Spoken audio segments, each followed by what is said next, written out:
अस्सलामुअलैकुम। आज हम असम्बली लैंग्वेज के तीसरे लेक्चर में तीसरे चैप्टर को डिस्कस करेंगे। पहले चैप्टर में हमने असम्बली लैंग्वेज की डेफिनेशन, कंपाइलर, इंटरप्रेटर देख लिया था और ये भी देख लिया था कि नंबर सिस्टम कितनी किस्म के हैं और बेस 10, बेस 8, बेस 2, बेस 16 इनका आपस में क्या रिलेशन है और ये किस तरीके से हम एक बेस से दूसरी बेस में जा सकते हैं। अगर किसी को मेरा वो लेक्चर समझ नहीं आया था तो आप मुझे कमेंट सेक्शन में मैसेज करेंगे तो मैं वो वीडियो भी बनाकर अपलोड कर दूंगा, क्योंकि आज हमारा टारगेट तीसरे चैप्टर को समझना है और वो तीसरे चैप्टर में हमने सीपीयू का स्ट्रक्चर को समझना है कि ये। आइए आगे बढ़ते हैं हम अपनी स्लाइड्स की तरफ। आज हम जो चीज़ डिस्कस करने जा रहे हैं वो है IAPX 88 रजिस्टर्स इन CPU। और ये मैं आपको बताता चलूँ कि जो हमें ये कैसे पता चलेगा कि कौन सा CPU का आर्किटेक्चर कितने बिट का है। तो मैं आपको बताता चलूँ कि किसी भी CPU के अंदर उसमें मौजूद AX, BX, CX और DX ये 4 जनरल पर्पज़ रजिस्टर होते हैं। इनका जितना साइज़ होता है उतना ही CPU का आर्किटेक्चर होता है। यानी ये 16 बिट आर्किटेक्चर को हम डिस्कस कर रहे हैं, क्योंकि हमारे पास ये जो रजिस्टर मौजूद है AX ये 16 बिट का है, BX, CX, DX ये चारों रजिस्टर जब पहले CPU में आते थे उस वक्त इन सब रजिस्टर का एक स्पेशल पर्पज़ होता था, लेकिन आजकल इनको जनरल पर्पज़ रजिस्टर में कन्वर्ट कर दिया गया है। यानी ये चारों रजिस्टर किसी भी किस्म का काम कर सकते हैं। AX से एक्यूमुलेटर रजिस्टर बनता है, ये जमा, नफ़ी, ज़रब, तकसीम यानी ऑपरेशंस परफॉर्म करने के काम आता था डाटे पर। BX बेस रजिस्टर है और इसमें हम किसी भी रजिस्टर का एड्रेस सेव कर सकते थे। CX काउंटर रजिस्टर है और CX में हम आमतौर पर जिस तरीके से हम लूप लगाते हैं और हर लूप में हमें काउंटर की जो ज़रूरत पड़ती है कि ये प्रोग्राम या ये सेट ऑफ इंस्ट्रक्शन कितनी दफ़ा चलेगा, तो हम CX रजिस्टर में उसकी वैल्यू को पुट कर देते हैं। DX एक हिस्से को AL यानी लो बाइट और दूसरे हिस्से को AH यानी हाई बाइट कहते हैं। ये दोनों मिलाकर AX बनता है। पहले 8 बिट रजिस्टर होता था तो उसमें सिर्फ एक ही रजिस्टर यानी लो बाइट होती थी, AL होता था, लेकिन हम क्योंकि 16 बिट रजिस्टर को डिस्कस कर रहे हैं इसके 2 हिस्से हैं, जिसमें AX में यानी रजिस्टर का नाम A है, इसको AX इसलिए कहा गया है कि ये एक्सटेंडेड वर्जन है AL और AH को मिलाकर ये AX बना है। इसी तरीके से जब हम 32 बिट रजिस्टर पढ़ेंगे तो फिर वो क्या होगा कि 16 बिट ये रजिस्टर है, इसमें 16 बिट का और इजाफा कर दिया जाएगा। जैसे 8 बिट AL था, इसमें 8 बिट का इजाफा किया तो ये 16 बिट बन गया। जब EAX रजिस्टर होगा तो फिर उसमें 16 बिट हमारे पास लो 2 बाइट्स होंगी और 16 जो बिट्स होंगी वो हाई बाइट होंगी। EAX उसका टोटल नाम होगा। इसी तरीके से जब हम 64 बिट में कन्वर्ट होंगे तो फिर 32 बिट जो होगी हमारे पास लो होंगी और हाई में 32 बिट होंगी, तो ये REAX रजिस्टर में उसका नाम बन जाएगा। तो हमारे पास इस वक्त रजिस्टर का नाम AX है। इसी तरीके से हमारे पास दूसरा रजिस्टर है, उसका नाम है BX। इसके भी 2 हिस्से हैं, एक हिस्सा 1 बाइट पर मुश्तमिल है, 1 बाइट 8 बिट पर मुश्तमिल होती है, जो कि तस्वीर में स्लाइड में आपको नज़र आ रही है। ये BL और BH ये BX रजिस्टर है।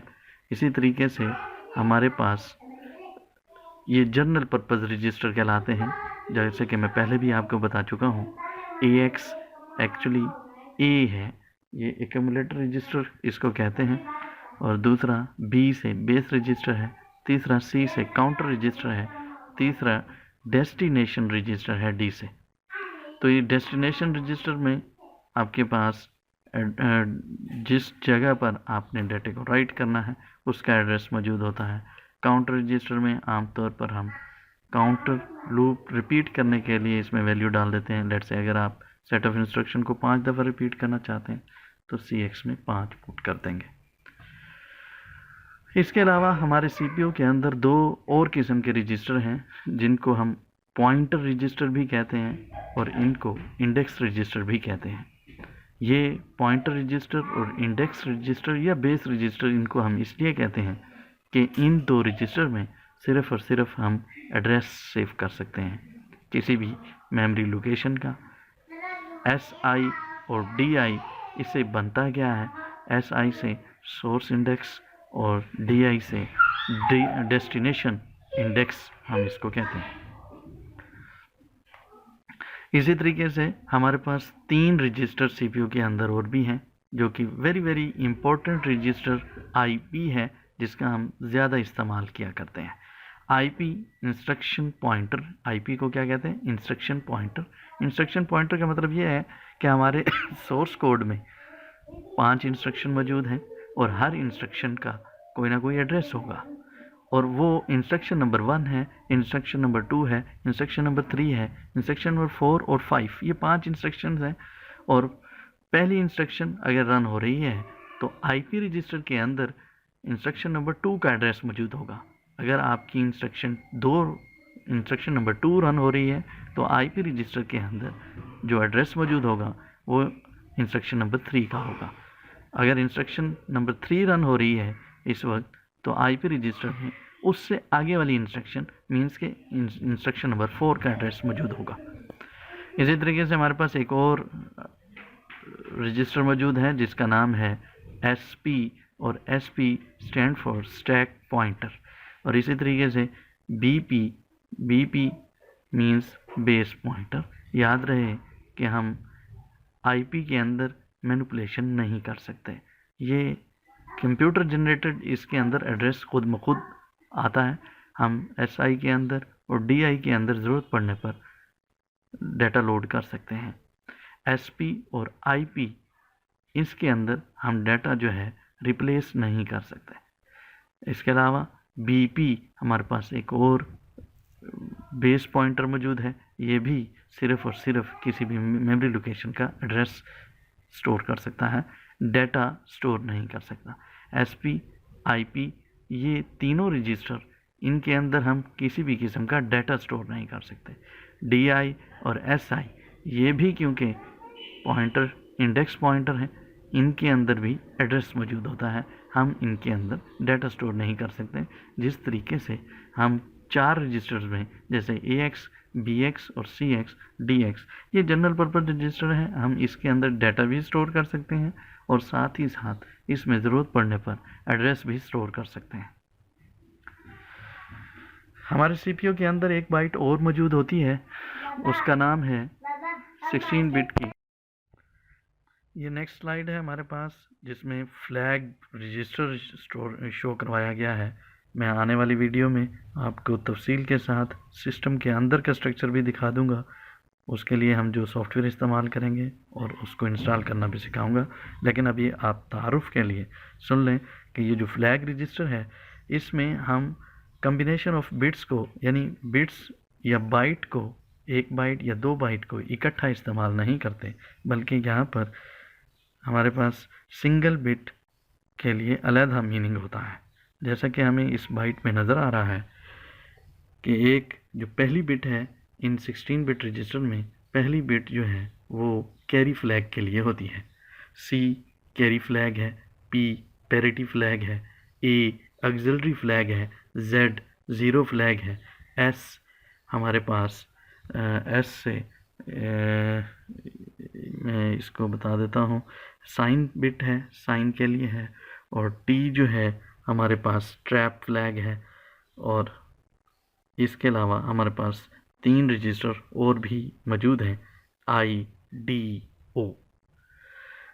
I से इंटरप्ट फ्लैग हमारे पास मौजूद है और इसी तरीके से डायरेक्शन फ्लैग हमारे पास मौजूद है।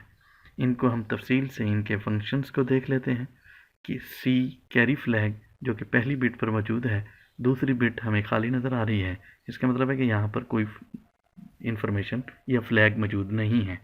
कैरी फ्लैग हम उस वक्त इस्तेमाल करते हैं जब हम बाइनरी एडिशन कर रहे होते हैं। बाइनरी नंबर की, जिस तरह के नंबर सिस्टम में हमने पढ़ा है कि वहाँ हर बिट के बाद हमारे पास क्या आता है, कैरी कैरी आ सकता था। तो जब हम बाइनरी नंबर की एडिशन कर रहे होते हैं तो उस वक्त ये कैरी फ्लैग हमें सपोर्ट करता है, ये बताने के लिए कि कैरी मौजूद है या नहीं। इसी तरीके से पैरिटी फ्लैग, ये इसका मकसद ये है कि जब हम एक कंप्यूटर से दूसरे कंप्यूटर या एक डिवाइस से दूसरी डिवाइस या स्टोरेज डिवाइस से मेमोरी डिवाइस पर बाइट को ट्रांसफ़र करते हैं, तो ये चेक करने के लिए समटाइम पॉलिसी लगी हुई होती है कि ये डाटा हमारा सही ट्रांसफ़र हुआ है या नहीं। जैसे नेटवर्किंग में आपने ये पॉलिसी पढ़ी होगी कि डाटा को कैसे चेक करते हैं कि हम एक बाइट के अंदर नंबर ऑफ वंस को नोट कर लेते हैं, जो कि उसमें अगर नंबर ऑफ वन इवन है तो ये पैरिटी फ्लैग जो है ऑन हो जाता है, अगर वहाँ नंबर ऑफ वन जो हैं ऑड है तो ये पैरिटी फ्लैग जो है ऑफ रहता है। इसी तरीके से हमारे पास नेक्स्ट जो फ्लैग है वो ऑक्सिलरी फ्लैग है। ऑक्सिलरी फ्लैग हम उस वक्त यूज़ करते हैं जब हम नंबर सिस्टम में पढ़ रहे थे कि हेक्साडेसिमल जो है वो निबल पर मुश्तमिल होता है, यानी जो कैरी आता है वो एक निबल के बाद दूसरी निबल पर कैरी जाता है, यानी हर बिट पर कैरी नहीं जाता। तो जब हम हेक्साडेसिमल की एडिशन कर रहे होते हैं तो उस वक्त कैरी का कैसे पता चलता है कि 4 बिट के बाद कैरी है, तो वो ऑक्सिलरी फ्लैग को ऑन करता है अगर कैरी मौजूद होता है एक निबल से दूसरी निबल। यानी एफ में हम 1 ऐड करेंगे तो एक कैरी, यानी आपका जो जवाब होगा वो 5 बिट में चला जाएगा। जो 5 बिट में जाएगा, ये जो 5वीं बिट है इसमें 1 आ रहा है तो ये कैरी का 1 है, तो उस वक्त ये ऑक्सिलरी फ्लैग जो है ऑन हो जाता है। नेक्स्ट बिट हमारी फ्लैग की खाली पड़ी हुई है और हमारे पास 1 2 3 4 5 6 और 7th बिट जो हमारे पास मौजूद है, 0 से अगर काउंट करेंगे तो ये 6ठी बिट है, अगर 1 से काउंट कर रहे हैं तो ये 7th बिट है। तो आर्किटेक्चर के लिहाज से ये 6ठी बिट है और 6ठी बिट पर 0 फ्लैग मौजूद है। 0 फ्लैग हमें ये बताता है कि लास्ट इंस्ट्रक्शन जो कंप्यूटर ने एग्जीक्यूट की थी उसके नतीजे में अगर 0 आ जाता है तो ये फ्लैग जो है ऑन हो जाता है। डेट्स है कि अगर आपने 5 में से 5 माइनस किया, जवाब 0 आया लास्ट इंस्ट्रक्शन पर, तो अगर वहाँ पर जवाब 0 आया है तो ये वाली बिट जो है ऑन हो जाती है। इसके अलावा हमारे पास जो नेक्स्ट फ्लैग है वो साइन फ्लैग है। साइन फ्लैग का मतलब क्या है कि हमारे पास जो नंबर है वो पॉजिटिव नंबर है या नेगेटिव नंबर है। सी लैंग्वेज में हमने पढ़ा था कि कोई भी वेरिएबल जब वो स्टोर होता है वो अगर साइन फ्लैग वाला है तो उसकी जो आखिरी बिट है वो साइन फ्लैग के लिए होती है। ये जो साइन अगर आखिरी बिट ऑन है और वो नंबर नेगेटिव नंबर है तो ये वाली फ्लैग बिट जो साइन फ्लैग बिट नज़र आ रही है आपको, ये ऑन हो जाती है। अगर वो नंबर नेगेटिव नहीं है तो ये बाय डिफ़ॉल्ट ये ऑफ रहती है। इसी तरीके से हमारे पास एक नेक्स्ट फ्लैग है, उसका नाम है टी फ्लैग, मीन्स के ट्रैप फ्लैग। ट्रैप फ्लैग उस वक्त ऑन होता है जब सीपीयू किसी लॉजिकल इंस्ट्रक्शन को चलाता है और वहाँ पर आपको कोई एरर या कंडीशन फॉल्स होती है तो ये फ्लैग जो है ऑन हो जाता है सीपीयू की तरफ से। जब कोई लॉजिकल इंस्ट्रक्शन चलाई जाती है और लॉजिकल इंस्ट्रक्शन के नतीजे में डिवाइड 0 लेट से आ जाता है तो ऐसी सूरत में ये ट्रैप वाली फ्लैग जो है ऑन हो जाती है। इसी तरीके से हमारे पास आई फ्लैग मौजूद है, इसे इंटरप्ट फ्लैग कहते हैं। जब किसी डिवाइस की तरफ से इंटरप्ट जनरेट होती है, सिग्नल आता है, तो ये वाली फ्लैग जो है, ये वाली फ्लैग बिट ऑन हो जाती है। हमारे पास second last flag D flag है, डायरेक्शन फ्लैग, और ये हमें ये बताता है कि मूवमेंट जो है वो किस तरफ होनी है। इसके अलावा हमारे पास जो लास्ट फ्लैग है वो ओ से मुराद है ओवरफ्लो। ये हमारे पास ओवरफ्लो का मतलब ये है कि जब हमारे पास रजिस्टर का साइज़ 16 बिट है तो 16 बिट से आप डाटा जब एक्स्ट्रा हो जाएगा तो ये वाली फ्लैग जो है ऑन हो जाती है। लेट से हमने लास्ट लेक्चर में ये बात डिस्कस कर ली थी कि 8 बिट का रजिस्टर है तो हम उसमें मैक्सिमम 254 तक वैल्यू स्टोर कर सकते हैं। इसी तरीके से 16 बिट का रजिस्टर है तो 2 की पावर 16 हमारे पास जो जवाब आया था वो 64K यानी 64,000 से बड़ी वैल्यू, अगर आप 6400 से बड़ी वैल्यू कोई फीड करते हैं तो वो ओवरफ्लो में चला जाएगा। मीन्स के 16 बिट से जब आप 17 बिट में चले जाते हैं आंसर आपका 16 बिट से एक्सीड कर जाता है, 17 बिट में आ जाता है, तो ऐसी सूरत में ये वाला फ्लैग जो है ऑन हो जाता है। तो स्टूडेंट्स हमने बड़ी तफसील के साथ इन रजिस्टर्स को देख लिया है। अब हम इंस्ट्रक्शंस को ग्रुप्स के हवाले से डिस्कस कर रहे हैं। हमारे पास जितनी भी इंस्ट्रक्शंस हैं हम इन इंस्ट्रक्शंस को मुख्तलिफ ग्रुप्स में डिवाइड करते हैं। जैसे पहली जो है ग्रुप जो है वो डाटा मूवमेंट इंस्ट्रक्शंस का है। इसमें हम असेंबली लैंग्वेज की वो इंस्ट्रक्शन पढ़ेंगे जो कि डाटे को मूव कराने में मदद देती हैं, जैसे मूव इंस्ट्रक्शन। इसी तरीके से अरिथमेटिक लॉजिक इंस्ट्रक्शन भी होती हैं, जैसे ऐड, सब और मल। इसी तरीके से प्रोग्राम कंट्रोल इंस्ट्रक्शन हमारे पास होंगी, जैसे JMP। आगे जाके हम इनकी डिटेल को देखेंगे, यहाँ सिर्फ मैं आपको बता रहा हूँ। इसी तरीके से स्पेशल इंस्ट्रक्शन भी मौजूद हैं, जैसे प्रोग्राम को ख़त्म करना है, इंटरप्ट जनरेट कैसे करनी है, और एक प्रोग्राम देखेंगे जिसमें हम इन सारी इंस्ट्रक्शन के हवाले से बातें करेंगे। तो इसका क्या मतलब हुआ कि हमारे पास जितनी भी इंस्ट्रक्शंस हैं कंप्यूटर में वो 4 हिस्सों में तकसीम है। एक हिस्सा डाटा मूवमेंट इंस्ट्रक्शन कहलाता है, दूसरा अरिथमेटिक लॉजिक इंस्ट्रक्शन है, तीसरा प्रोग्राम कंट्रोल इंस्ट्रक्शन है, चौथे स्पेशल इंस्ट्रक्शन है।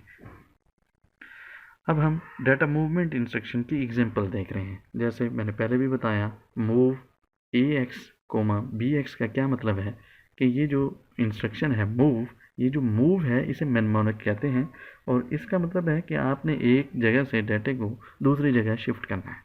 यहाँ पर BX से डाटा जो है AX में स्टोर हो रहा है। इसी तरीके से लोड A, इसका क्या मतलब है, यहाँ से भी डाटा मूव हो रहा है कि A की जो वैल्यू है वो हम लोड कर रहे हैं 0 2 3 4। इसका मतलब ये है कि load 0 2 3 4 into accumulator register. Arithmetic and logic instruction कौन कौन सी हैं इसको भी हम देख लेते हैं, जैसे एंड ऑपरेटर, ऐड, सब, मल, ये हम ऑलरेडी देख रहे हैं। यहाँ पर आपको इंस्ट्रक्शन भी गिवन है।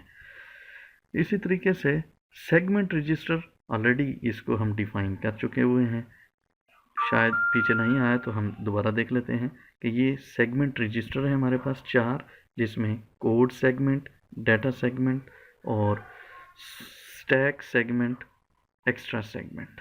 कोड सेगमेंट में हमारे पास कोड मौजूद होता है, डाटा सेगमेंट में हमने जो वेरिएबल इनिशियलाइज करवाए होते हैं या डिक्लेयर किए हुए होते हैं उनका एड्रेस DS में होता है। स्टैक सेगमेंट में हमारे पास स्टैक का जो है डाटा मौजूद होता है, उसके स्टैक सेगमेंट एक पोर्शन मेमोरी का ऐसा फिक्स कर दिया जाता है जो कि स्टैक के लिए पुश और पॉप के ऑपरेशन के लिए इस्तेमाल होता है। एक्स्ट्रा सेगमेंट, जब हमें कभी एक जगह से डाटा कॉपी करके दोबारा पेस्ट करना होता है किसी दूसरी जगह पर, सम टाइम हमें एक्स्ट्रा स्टैक सेगमेंट की ज़रूरत पड़ेगी। सेगमेंट जो है ये number of A block, memory का एक ब्लॉक है जिसमें हमारे पास 16 बिट के रजिस्टर अगर हमारे पास मौजूद है तो ये जो ब्लॉक है ये 64K का होता है। 64K ये कैसे बना, 2 की पावर 16। हमने देखा था कि 2 की पावर 10 जो है ये किलोबाइट के बराबर होती है। 1024 बाइट्स जो है 1 किलोबाइट के बराबर होती है। 2 की पावर 10 का जवाब जो है 1024 आता है। लास्ट लेक्चर में हमने इसको देख लिया था। 2 की पावर 64 होता है, तो इसका मतलब है 64 किलोबाइट्स जो हैं एक सेगमेंट में मौजूद होती हैं इस आर्किटेक्चर में, यानी IAPX88 में जो सेगमेंट का साइज़ है वो 64K है। यहाँ पर एक बहुत ही सिंपल प्रोग्राम दिया हुआ है। हम इस प्रोग्राम को कॉपी करेंगे और इसको रन करके देखेंगे और फिर मेमोरी को देखेंगे कि CPU के अंदर जो रजिस्टर दिया हुआ है वो आया इसी तरीके से मौजूद है, या इसको मूव की इंस्ट्रक्शन जब बाइनरी कोड में कन्वर्ट होगी तो इस वक्त इसका अप कोड क्या बनेगा। और ये जो मूव पहली इंस्ट्रक्शन बहुत आसान है, मूव 5 to AX, इसको लिखते कैसे हैं असेंबली लैंग्वेज में, इसको इस तरीके से लिखते हैं मूव AX, 5। AX जो है ये डेस्टिनेशन है, यानी 5 को AX में मूव करना है। लेफ्ट साइड पर मेनेमोनिक के फ़ौरन बाद ये डेस्टिनेशन रजिस्टर है, वैल्यू जो है इसमें आ जाती है मूव BX, 10। इसका मतलब है कि 10 जो है BX में आ जाए। जब AX और BX में वैल्यूज़ आ चुकी हैं तो अब हम इनको ऑपरेशन परफॉर्म कर सकते हैं, यानी ऐड AX, BX।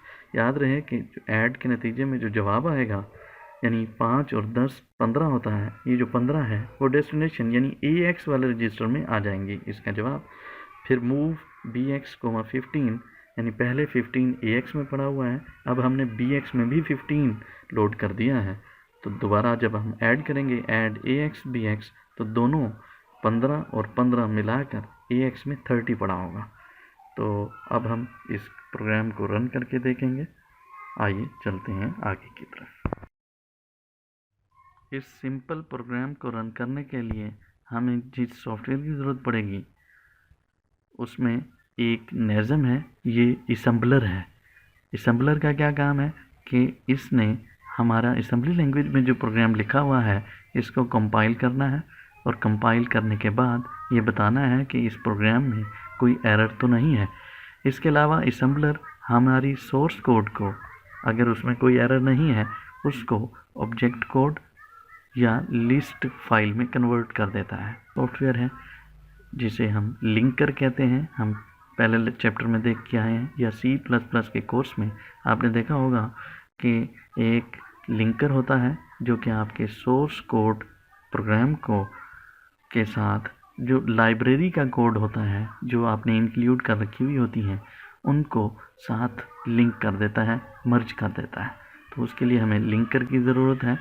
और डिबगर है हमारे पास एक, जिसमें हम अपने कोड को रन करके देखेंगे, डिबग करके देखेंगे, चला कर देखेंगे, और उसके लिए AFD हमें सॉफ्टवेयर चाहिए। AFD से क्या बनता है, एडवांस्ड फुल स्क्रीन डिबगर। ये तीनों सॉफ्टवेयर जो है मैंने C लैंग्वेज में रख दिए हैं, और ये सिंपल प्रोग्राम है, और इस प्रोग्राम को हम रन करके देख रहे हैं। बॉक्स इसमें मैंने ऑलरेडी इंस्टॉल कर रखा है और वो सॉफ्टवेयर आपको प्रोवाइड कर दिए जाएंगे।